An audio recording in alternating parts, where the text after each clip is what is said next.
Hello everyone and welcome to the next video in our series, and in this video we're going to look at how we configure the Casper Ally iOS application to connect into our JSS. When we have the app downloaded, all we need to do is tap on Settings in the upper right hand corner, and we have a couple of fields of information that are required.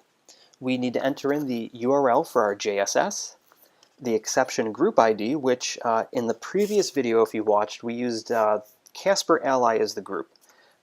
In that case, it was 167, so we would enter in that here, as well as entering our JSS username and JSS password. So I'm going to go ahead and fill these fields out.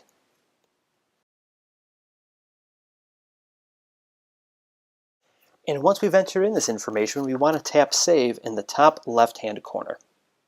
Now, I have found that the app seems to work out the best where if you close the settings, what we'll do is we'll see in our main screen the URL, username, and group ID populate. So at that point, we know this information is saved. The next area we have is we pop back into the settings, we can verify our information to make sure it's correct. So when I look at this, I see, for example, the JSS URL is not using HTTPS.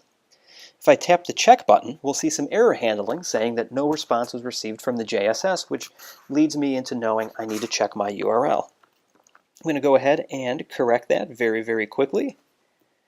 I'm going to save, I'm going to tap check again, and this time we see the green success under check to the right of our URL. We also notice after that happens, I now have the verify button enabled. So now I can check my username and password.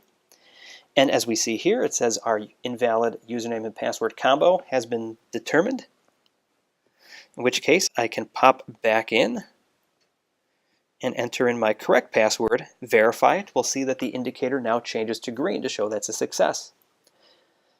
We tap Save in the top left-hand corner, we tap Close, and now we're ready to use the app. That's it. Your application, Casper Ally, is now configured to talk to your JSS.